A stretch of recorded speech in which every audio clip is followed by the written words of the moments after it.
Hi, and welcome to Pass Her the Mic, a lifestyle, wellness, personal development mini-series with your host, yours truly, Deandra Kanu. Please welcome Rachel Lindsay.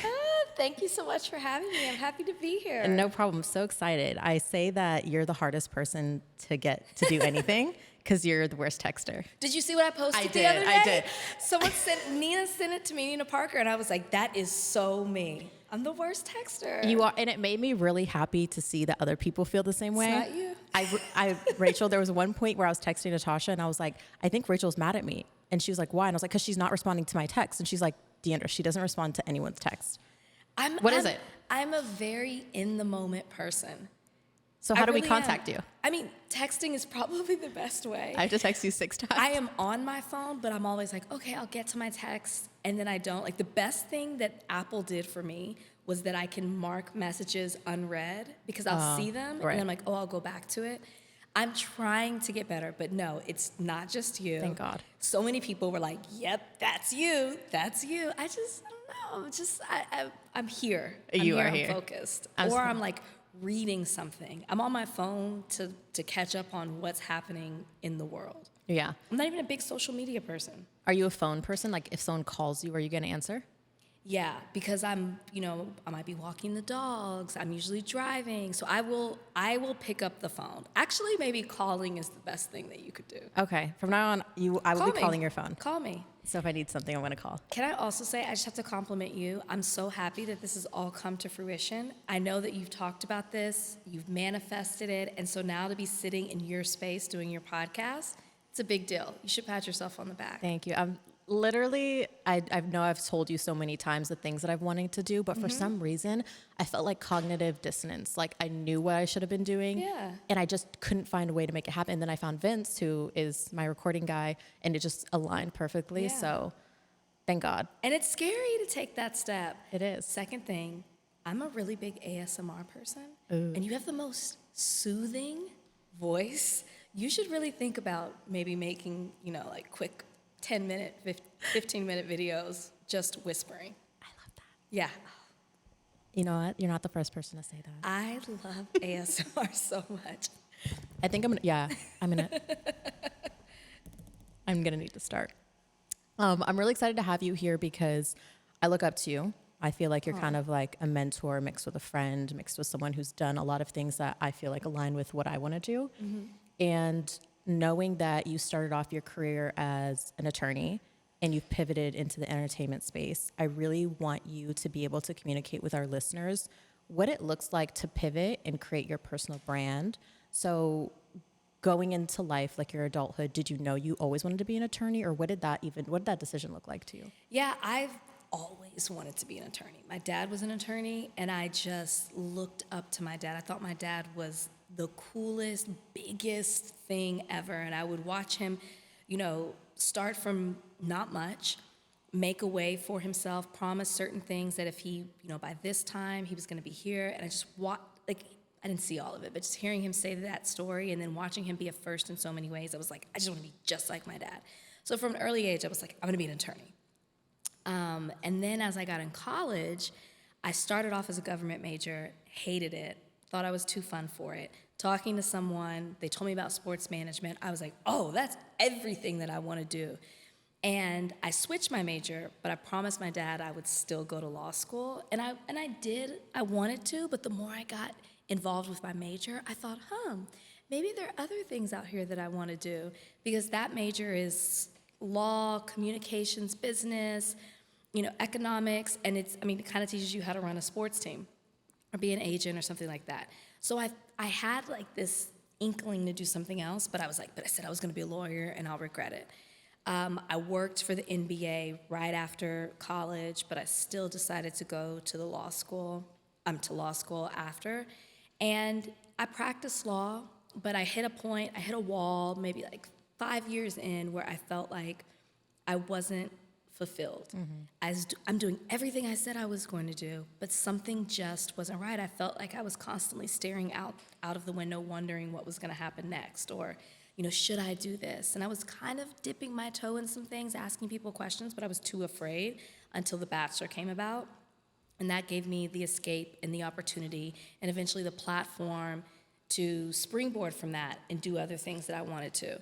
And even after that, and this is, I've talked to you about this, it wasn't like people said, oh my gosh, she was on TV or she was the first Black Bachelorette. We're going to give her all of this. I mean, I went to ESPN. I thought, oh, they know about me. They know I've focused on sports law, sports management. I'm a big fan. They're going to give me this amazing opportunity. And they said no. Best no I could have received, because it let me know, first off, come down a couple of notches, stop feeling yourself. You need to show that you even deserve an opportunity. And so I still practice law, but I went back to the drawing board, coming up with different ideas of how I could create my own space, but also flying myself out for free to take opportunities to build up a reel, to show my knowledge in sports, to show my legal side, to even talk about The Bachelor in ways that other people weren't doing. I was trying to carve a space for myself and establish myself as something more than just being a bachelorette. And eventually that paid off, and I was networking. You cannot forget networking. I feel like people don't network like they used to. And so I just kept knocking on doors, kept messaging people, annoying people, going to different events, never said no to anything. And that eventually turned into something, an opportunity where when it presented itself, I was ready. And then from there, I was able to build on to other things. I think that's so inspiring. That goes a lot to what I imagine a lot of people are thinking. They want something, they feel like something is unfulfilled in their life. They're getting a lot of no's, but it's like you were getting these no's and you waited until the opportunity came, which can be very hard. Yeah. I'm experiencing that now. And you said multiple things in that I just want to caveat on. One, you said you had to humble yourself and remind yourself, I'm not going to get a door open just because I was on television. I don't think you were wrong for thinking that, because I've seen other people in the same space who have been awarded opportunities just because they were the Bachelorette. Mm-hmm. And I don't necessarily want to make it about race, but I don't blame you for saying, I was the Bachelorette. I see these people doing X, Y, Z. I would assume the same door should be opening for me, and they weren't. And so it's not like you got down and were like, woe is me, thankfully, because you've built your entire career, but you did realize like you're going to have to work a little bit harder. Yeah. And I got a lot of no's, by the way. We don't talk enough about the no's. I got a lot of no's. It wasn't just ESPN. A lot of people were like, no. But was it a no period, or was it no because? It was more of no because a sports audience, that's what I wanted to do, sports. They were like, the sports audience doesn't know who you are. I kept getting told that. They don't know who you are. You need to prove to them that you understand the game that you're trying, for me, I wanted to do football. So you need to understand you understand the game, you know what you're talking about. You need to prove it to people. I constantly kept getting that. I tried out for several sports shows, opportunities to do sideline reporting. And my first sideline reporting opportunity was awful. You were awful, or the experience was awful? Both. But I was terrible. You can probably find it if you do a deep research out there. I'm nothing like I am today. I wasn't necessarily ready for that. I didn't come in the right way. And I'm sure somebody saw that, and maybe that's why they said no to me. But I mean, a lot of no's. Interesting. And I guess when you have success, I look at you and I think that you're successful from my point of view. So when you look at someone who is successful, you don't realize that they faced a lot of rejection, and rejection is really the reason that they're in the place that they are for a majority of people. And facing rejection, how did you overcome that mentally? How come you never just fell back into the space of, I'm going to do law? Because you had a whole degree. You were practicing as an attorney. What made you move forward and continue on this journey, even though you faced rejection and it felt like you were hitting a wall? Yeah, I think that's a really good question, because something within told me to keep going. I mean, one no just can't ruin an entire opportunity. I felt like I hadn't given my all. And at the end of the day, if something works out or doesn't work out, I always want to say I did everything that I possibly could. And when I was receiving those no's, I didn't feel like I had done everything, or I thought maybe I can pivot, right? You talk to some of the most successful people, their first business out wasn't most likely was not the most successful. They probably went through bankruptcy, they got a lot of no's, they had to pivot. So I thought, well, let me pivot a little bit. People know me, I'm going only into sports. I know my background in sports, other people don't. They don't know what I've done. So I thought people know me through through entertainment, through pop culture. So let me pivot by putting myself in a position where I can show I know what I'm talking about, and I can have my own personality and opinion and a presence in the pop culture space, because I do have a little bit more respect for that. That's how I moved into entertainment, because those opportunities were more available to me. And I thought, and then I can, weave in sports or law or politics or whatever it may be in with that. So I think that sometimes take the no as a reset. Maybe I can pivot into something else. Or maybe you just shift a little bit. That's just how business is in general. I hear that. I think for a lot of young listeners, whenever I listen to podcasts and I hear people say, one no doesn't mean that you should turn away. Like, you want to face 100 no's. That's a good thing. You should face 100 no's because it's the 101th person that you ask that says yes. But to me, it's frustrating because I'm like, I want you to get granular. How did you face that? How were you working a full-time job and then also chasing your dreams? What did that look like for you financially? Were you sleeping on a friend's couch? Did you have to sacrifice certain things? And if you don't mind me asking, I really want to understand, and I want the listeners to understand the technicalities of it. So you were practicing as an attorney full-time. Did you quit your job? Were you still practicing? Did you live off of a savings? Were you obviously said you dipped into your personal budget to fly places. Can you explain the situation where you were in your life, how you were able to do that? Yeah. When people tell me that I'm you took a risk, you left legal and you went to entertainment. I'm not as much of a risk taker as people think. That's why I kept practicing law. I wanted to still get a full paycheck and then be able to do what I wanted to in my free time. And so, yes, I wasn't sacrificing financially, but I guess I was by dipping into my own personal budget to fly myself out and put myself up. But I had that, and I had a foundation, and I felt solid. And I knew I could always come back to it. So I wasn't like going in 100%. But what I did sacrifice was my well-being, a little bit of my health, because I had no time, even my relationship, because I was with Brian at that time. I had no time for anything. Every minute was a hustle for me. And it was sitting in my hairdresser's chair, because, they can be like therapists sometimes. And I told her, I was like, I am burnt out. I am dying. And she said, and I didn't feel like I was getting anywhere, to be honest as well. I was doing stuff, but nothing was hitting on what I really wanted to do as a media personality. So she said, what is it that you're doing that's holding you back from what you really want to do? And I was like, my legal career. But I'm too afraid to let it go because it's defined me for such a long time. I was afraid of what my parents would think. I was afraid of what the public would think. I felt like I had a lot of respect because I was the smart bachelorette. You're an academic. Yeah.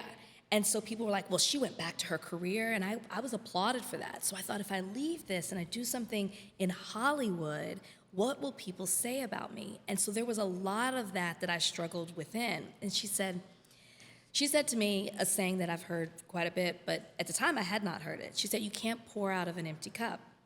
And I was so empty, so deflated. And she said, you'll never know what can happen if you just let go of what's holding you back and just see if releasing that will allow you to fly. Next week, I put in my resignation, and so I started 2019 not practicing any law for the first time since 2011. And I said, I'm going to fully immerse myself in this. And the moment that I did that, so many doors opened up. People saw that I was serious. I had more time to devote to it. I was more available for certain things that came up. I had more focus on in tune to what was happening in the industry, where I could make myself available for an event, to network with certain people, all of that. And I never looked back since. So for me, I think that's answering your question, kind of the moment for me. It wasn't a financial struggle, but it was taking a risk of, this is what's defined me for so long, which is weird because I'm kind of in that space again. So it's especially in this industry, wanting to get into it, it will always be like that because there's so many ups and downs. I don't work at Extra anymore. Extra defined me for 3 years. Now I'm in this space of, okay, what do I do? That's the schedule that I had, the life that I had. That's what people knew about me. Will people take me seriously in the next venture? Will the next venture come? It's crazy. And it's like, Rachel, you've done it before. And financially now things are different because I let go of that job and I only have one job now. So I'm even talking this out with you, it's like, Rachel, you've been here before. You've done this. Things can change tomorrow, next week, next month, next year. You just never know. I think that's really exciting, and that's why I like that you have something to say about pivoting, because you're not afraid to pivot. And I feel like there's also this expiration date on women. It's like as soon as you hit 30, you need to have the career, you need to have the husband, you need to have the kids, you need to have the house. And I feel like you do what's on your heart at that time. And I feel like that's really inspiring to other women, because even myself, like I turned 27 and I feel like the world is about to end. I'm not It's kidding. just starting. And that's what I need people to go on the internet and remind other women and even men, your life is not over just because you start something when you hit 30 or just because you start something when you hit 40. Like, your life's not over. But you talked about a little bit of your mental health. So, or even maybe your physical health. What did that look like when you were working full time as an attorney and trying to do the entertainment? And how did you manage the stress or the pressure? Give me a day in the life. I mean, I didn't manage the stress or pressure. I was just taking things one day at a time, just giving enough. It's like, what's the saying? A jack of all trades, master of Nothing. none. Yeah. That was me. That totally defined me. I was doing the bare minimum in everything that I was doing, so I wasn't great. I want to be great at everything that I do. That was, you say take you through a day in the life. I mean, Like wake up 5 a.m. now that'll never be me. But now it's weird. It's like now that once I got to 35, I cannot sleep past a certain time. I love to wake up between 6 and 7. After 7, that's too late for me. But I wake up early in the morning. I'd get up, go to the office, work a full day as an attorney, which 9 to 5. 9 to 5 easily, but really as an attorney, it's not 9 to 5. Always working. You're always working, but I would at least work 9 to 5. I'd come home, I'd try to give something to Brian, but I was watching a lot of stuff. Like, to be in you gotta watch in this industry, you gotta watch news, pop culture, sports, just to stay on top of stuff. I'm reading stuff on the internet, so I was doing a lot of that. Or sometimes that wasn't my day. It was, I'd get up in the morning, I might go into the office for a couple of hours, I might leave and fly to LA. And while I'm on that flight, I'm reading through depositions, I'm typing up notes, I'm writing a motion. I used to call, during that time, I used to call the airplane in the airport my office. I mean, I would completely set up, that's where I could get my best work done. Go to a hotel, be on this show, but prep before I was being on that show. I was writing articles at that time on The Bachelor for Us Weekly. So I had to watch the show. So when you're writing and you're podcasting, you at least have to watch whatever you're doing twice, just to fully grasp it, one for entertainment, then to analyze it. So I'm doing all of that. I'm watching the show. I'm about to start podcasting for The Bachelor. I mean, there was just so much going on. And actually, 2018, which is fall of 2018, when I really just hit a wall. I was working as an attorney all through the week. I would leave Friday after work and I would fly to Hartford, Connecticut. Because I was doing radio for ESPN, a 5-hour radio show. I'd fly to Hartford. I'd get on a shuttle, get a rental car, and sometimes it would be snowing, which I don't do. Get in a rental car, drive from Hartford, Connecticut to Bristol, Connecticut, which is 40 minutes. So it's like midnight, 1 in the morning, because I'm catching the last flight out. Hopefully it's not delayed. Sleep, wake up, watch football all day, analyze, prep for the games, because I was doing games from the afternoon games to the evening games and then analyzing it. And I'm a fish out of water. I had no business having a radio show at that time. Totally intimidated with the best former coaches, former athletes, and current analysts. I had no business being there. And so I always felt like I was trying to catch up. And then I would fly back Monday morning, I would fly back and go straight to the office and do it all over again. Ooh. And I was still writing at that time for Us Weekly and watching the show. So it's a lot. Too much. I feel like it's a balancing act of starting before you're ready, but then also knowing when to jump. Yeah. And understanding that dynamic. And that's not always going to be a perfect time. Even conversations with you and I, where when I first came to LA, this was a year and a half ago, I was like, I want to quit my job. I want to go into entertainment. And you were like, if that's where your heart is, do it 100%. But knowing me, I needed the stability because I was paying for my apartment and I have all these other things that I am obligated to pay for.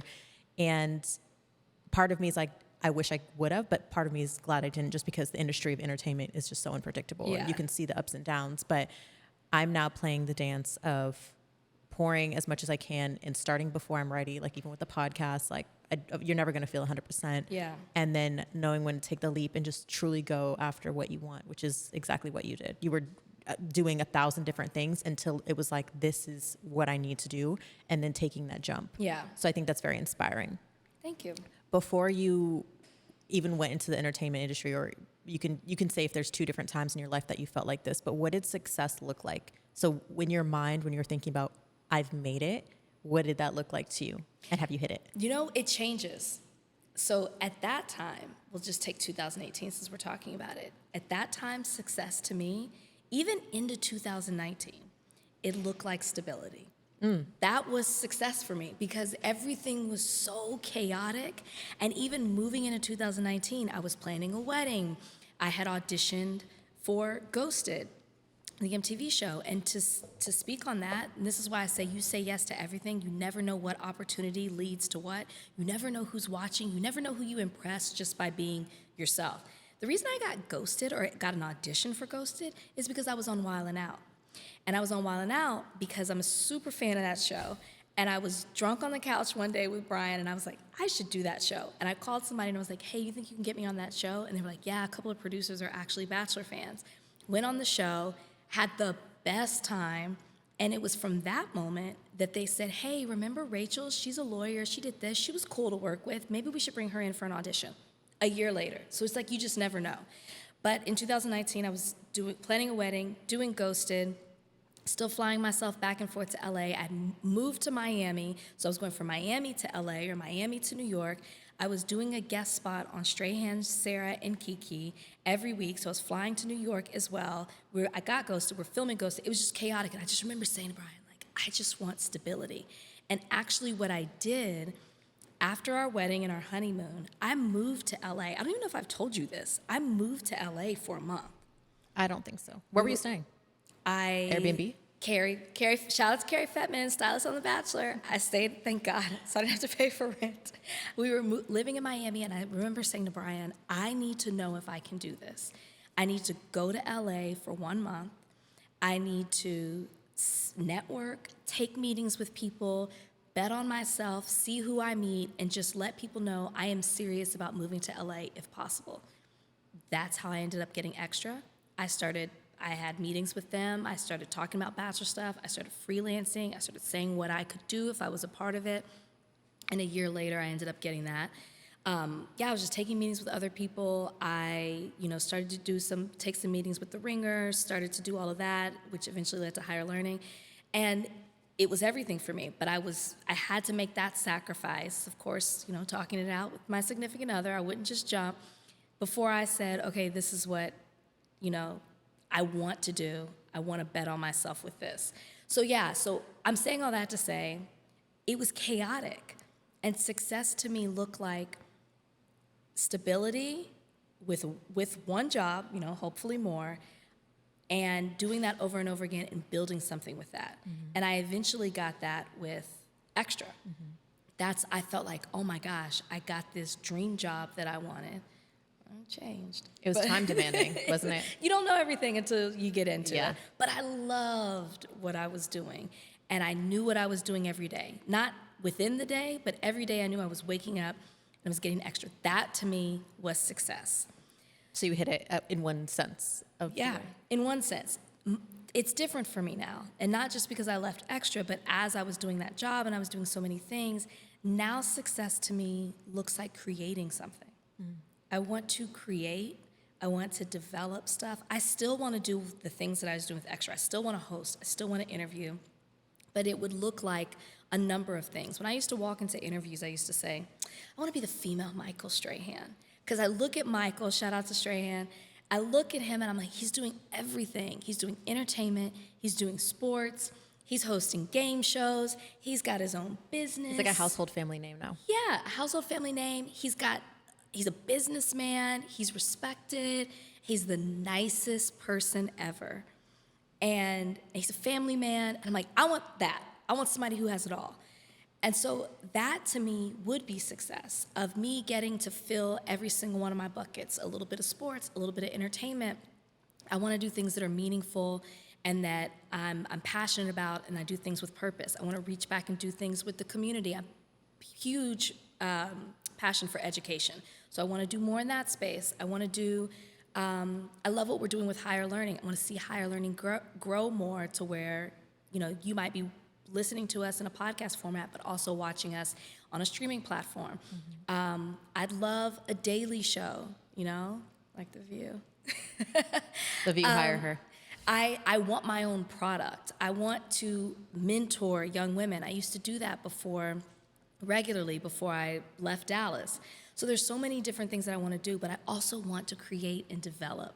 I want to take ideas that I'm passionate about and see what I can do with that, whether it's an unscripted thing, it's a documentary, it's a mockumentary. That's an idea that I have. It's, I want to create and develop, because I also have realized that to have longevity in this industry, you have to create. Mm-hmm.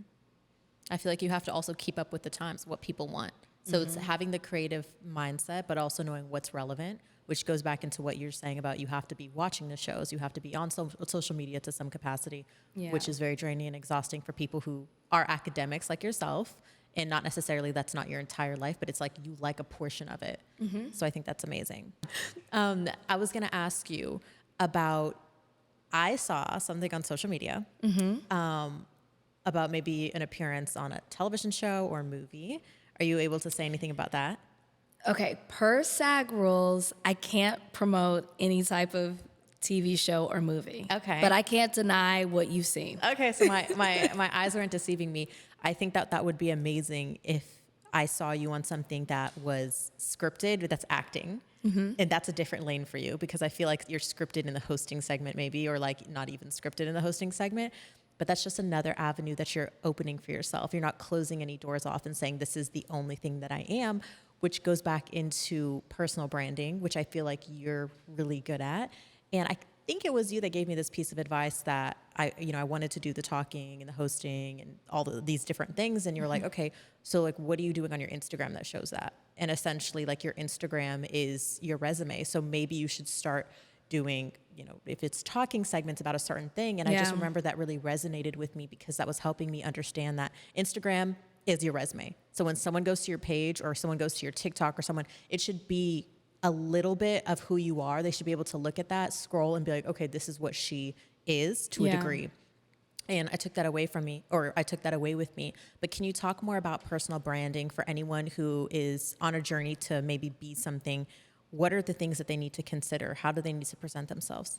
Yeah, I did tell you that, and that's one of those things where it's like, do as I say and not as I do, because I am so bad at social media. I am, and I need to get better. And to be very, very frank, one of the reasons I'm so bad at it is because I'm intimidated by it. It scares me. It is intimidating, though. It is, and it's not because I care about what people comment or say. I think at this point, we all know I can't curse, right? You can if you want. Okay, I really don't give a fuck. That doesn't bother me. It's just more of, do I feel silly putting myself out here? I think that's the insecurities, that is the insecurity that I have. I have certain ideas that I want to do, especially like in sports. I mean, even before we even start this podcast, I'm watching the Cowboys game and I'm talking to you, and you're like, oh, wait, this is happening. And I'm like, yeah, girl, this. And I always have friends asking me like, oh, I'm going to, a Lakers game. Give me a tip. I'm like, maybe I should do something with that. But I'm scared. I'm scared of people are going to think I'm silly or that kind of thing. And I'm saying that to say, one, it's important for me to always not make it seem like I can do it all or that I'm overly confident in everything. A lot of things scare and intimidate me too, no matter what my resume is or what I've done to this point.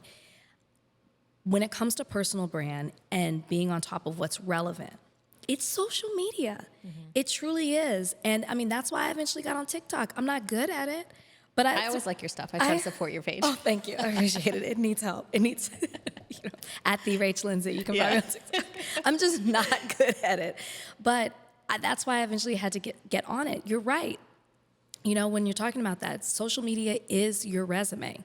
And even if you're not getting the likes that you want, I was talking to Terrell from the Terrell Show, and we sat next to each other on a plane, and he has a huge YouTube music show, like, platform. Everybody knows Terrell. He got Janet Jackson on his show. Wow.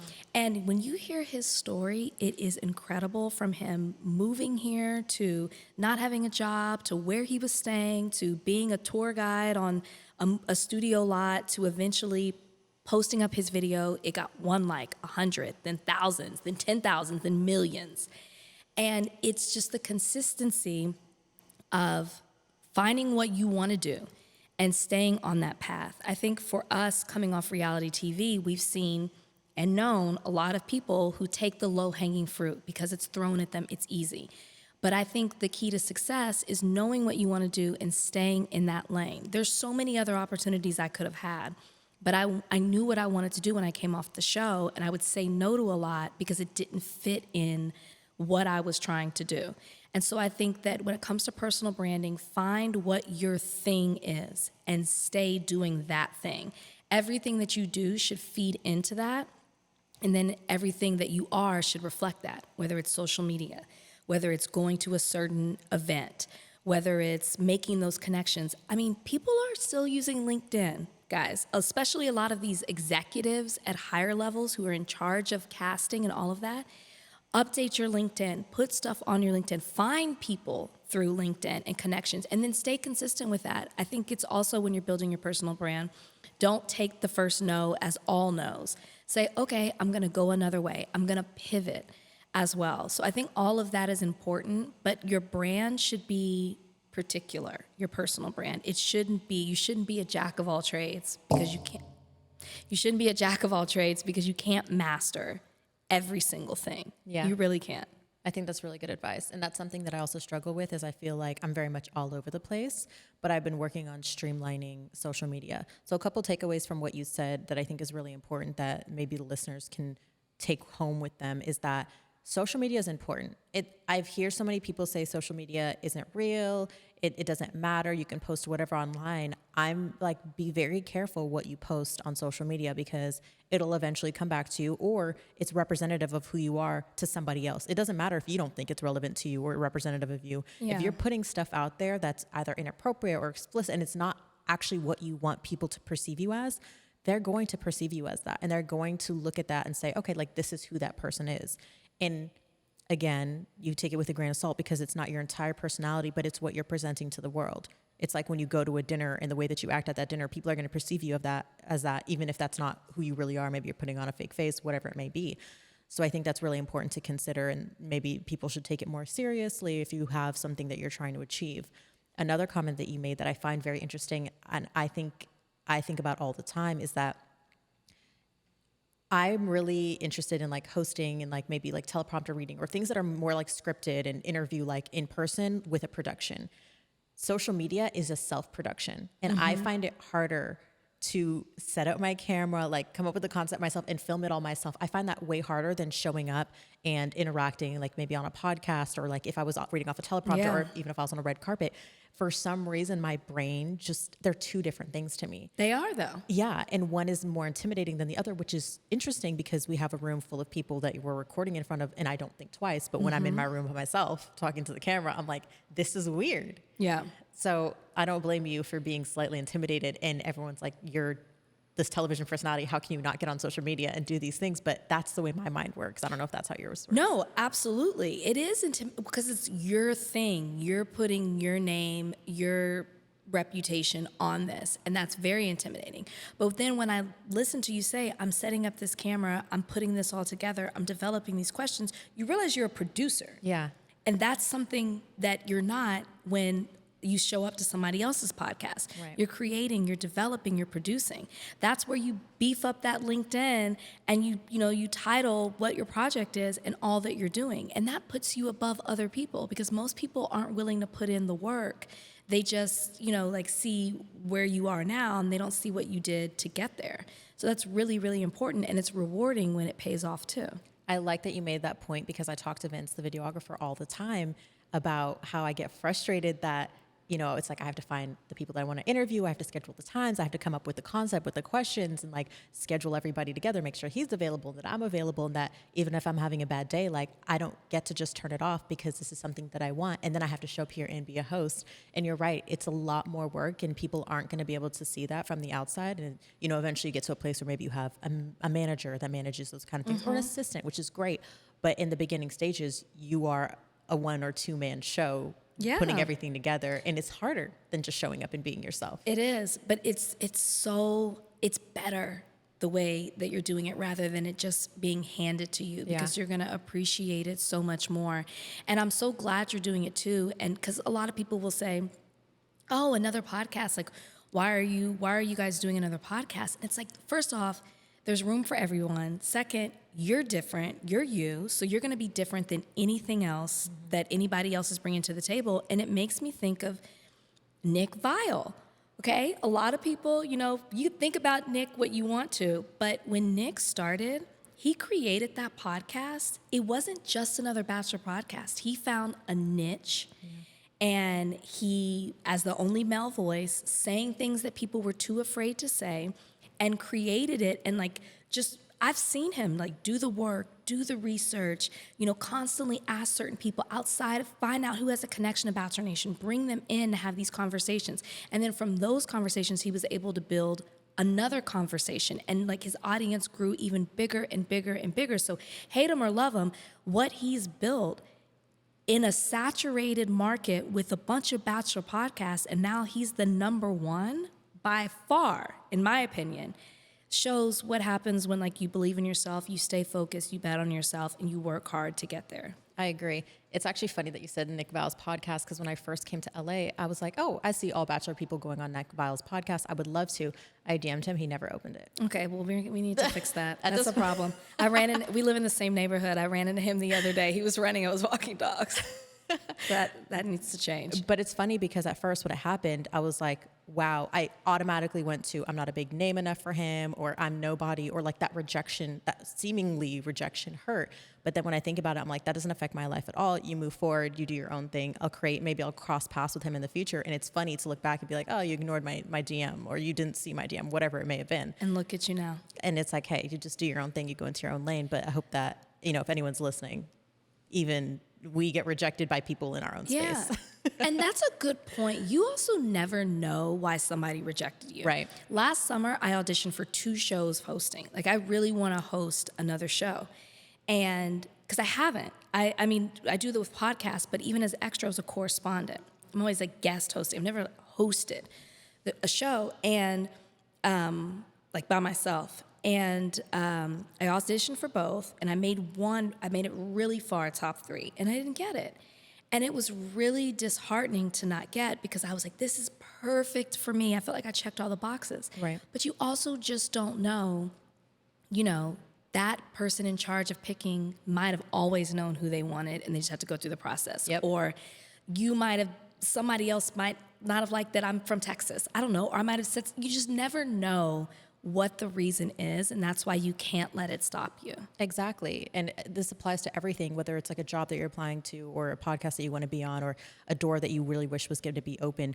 One, I think God is directing everybody. So there's a reason that you didn't get it, because maybe something else is going to take up your time, and that would have wasted time and taken away from something else. But it's maybe someone just was more qualified than you, and that's okay. That too. Yeah. You just go back to the drawing board, and you get better, and you get better, and then you get better, and then all of a sudden you're in a different space, and maybe you surpassed what you thought you wanted before. So I think that that's amazing. And as I get older, I'm trying to frame everything in that way, so that you don't feel bad He about might the not things. even have seen your DM. I mean, I don't see people's DM a lot of times. Maybe. DM. Remember, bad texter. Maybe You he are a didn't- bad texter. Maybe he didn't see it. he didn't see it. There's 2 questions that I ask every guest at the end of the podcast. The first one is, what's your biggest insecurity, and how did you overcome it? Oh my gosh. It can be physical, mental, spiritual, relationship, whatever it was. My biggest insecurity. I mean, one was that I would never have a relationship. Oh, that's a good one. I had come out of a really tough relationship, bad breakup. There was that one who I Yeah. thought, oh, this This is is the it. one. we're getting married. And it didn't work out. And that was tough for me. And I was very lost after it. And The Bachelor came quickly after that. And I just kind of did it to escape the reality. But deep down inside, I felt like, oh, no one's ever going to love me. I'm never going to have that. My career, I was too focused on my career. I missed my opportunity. And I was very insecure about being loved and finding love. And even when I was on The Bachelor, that was my biggest struggle. They kept saying, like, open yourself up, be vulnerable. And my insecurity wouldn't allow me to be vulnerable. And on The Bachelorette, even halfway through, I still wasn't there. And then I finally got there. So, I'm glad I overcame it because, it worked out. But that finding love was being loved was a huge insecurity for me. I feel that, and I think a lot of people can relate to that. I think that everyone thinks that I'm never going to find another one of this, or I'm too old now, or I'm too career focused. Which it could be definitely a thing where you're focusing all your energy into the career, but it's like you also have to open up a little bit of space to maybe go to different things so that you can find someone. Because a big problem is a lot of people just stay in their house and they never go anywhere. And it's like, I want a man to show up at your door and knock, but maybe you just have to put yourself out there a little bit. You do have to. I'm glad that you were able to overcome it. Now you're married and, you have the partner. So that's amazing. The second question is, what do you love about yourself and why? Or one thing that you love most about yourself and why? Can I tell you what I love about you real quick? Yes, I love your networking ability. Okay, now tell me. And I still feel like I could do better. I could, but I still feel like I need to do better. I love that I don't give a fuck. Ooh, it's a good one. But how did you get to not giving an F? Giving an F. See, she gives a fuck. That's why she won't curse. And I'm doing it on a Sunday. After I went to church today. Literally. It's okay. He knows my heart. How did I get here? Okay, when I was in high school, I really started hanging around a lot of guys. And I think that contributed to, so one, watching my parents and seeing just the way that they would navigate life gave me a lot of confidence. I saw them overcome certain things. So I feel like that's where I got that. So I feel like confidence is key to not caring. Having a strong circle of friends and family is also key to saying, I don't really care what the rest of y'all think because I know my people, they got me. And that means a lot to me. It's why when I finished The Bachelor, I went back to Dallas. I was with my family. I went back to work. I was with my friends. Like, that stability allowed me to say, this is what matters and this isn't. So I don't really care what the rest of you think. Same thing after Bachelorette, which is why it was important for us to move back to Dallas. Hanging out with a lot of guys, I learned how guys think. I'll never fully know because I'm not a guy. But I learned how guys think, and I learned a lot what they say about us as women. And then I would learn the way that they would talk about girls in relationships.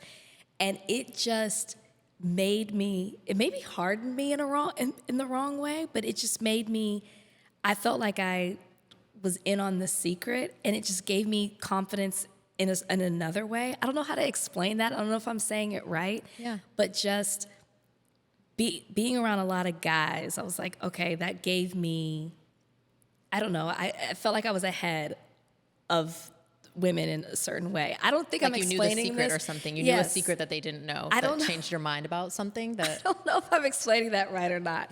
But having those close friendships in high school and even in college really helped me. And I think too, because, and maybe this is it, maybe this is a better way to explain it. We know men are from Mars and women are from Venus, and a lot of times, and I'm not doing gender stereotypes, we do, and I'm an emotional person, we have all the feelings. We think about things, that everything is so black and white for guys that they don't think about the things that we do. That's why it's like, don't cross a woman, because we're like 5 steps ahead of you. We're always thinking about certain things. I think to be around guys and to see things just like totally just not even faze them and everything be so black and white, I kind of adopted some of that, where I was just like, it doesn't even really matter. Right. Because I would see how they would respond to certain things. So I think a lot of it came from that. And I just feel like I learned at a very young age to not let other people define who I am, because that is a dark place to be. You'll never be satisfied if someone else is always telling you who you are and why you're this way.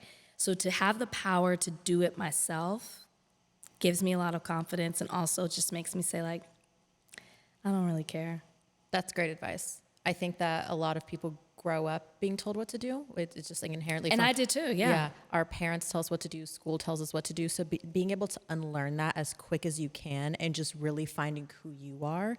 And that, I mean, even on the internet, you see trends. Like, I heard this one girl talking about, like, no one has a personal style and no one has a personality anymore, because we're watching something and everyone's like the Kardashians. Think about the impact that they've had on the way that people speak. It's true. Now everyone sounds like a Kardashian. And I even have to make sure that I'm reminding myself I have inflections in my voice. I have, I make different tones depending on what I'm talking about. And it can be really easy to just pick that up, because we're watching and consuming so much of it, because we feel like that's what's popping, because we feel like that's what's attractive. Yeah. And the quicker that you learn that what you are internally is what makes you special and unique, and that's what makes your podcast different, or that's what makes your Instagram different, or that's what makes your personality and people attracted to you different, is the quicker we get to where we want to be. I loved your answer. I really appreciate you coming on the podcast, because you're just an amazing human. Thanks for having me. Can you plug yourself real quick? Where can people find you? What are you working on? Maybe drop a little tea so that the listeners can find you somewhere.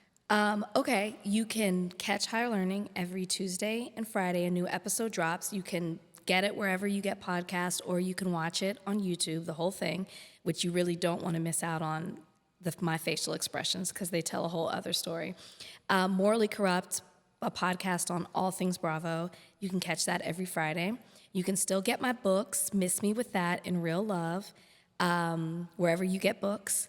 And then maybe what Deandra was saying is true or not. I don't know. Stay tuned. She may or may not be on TV, so we'll see. Thank you. Thanks.